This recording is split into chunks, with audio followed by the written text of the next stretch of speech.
Hello, in this video I want to show you how to change age restrictions on the profiles in SkyShowtime.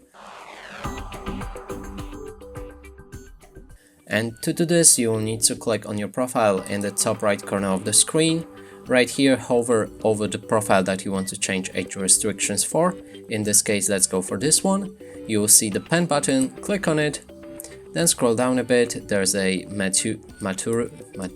maturity rating, click on change. You will need to enter your account password, click on confirm, and then you'll be able to change rating from 12 to 14, 16 or 18.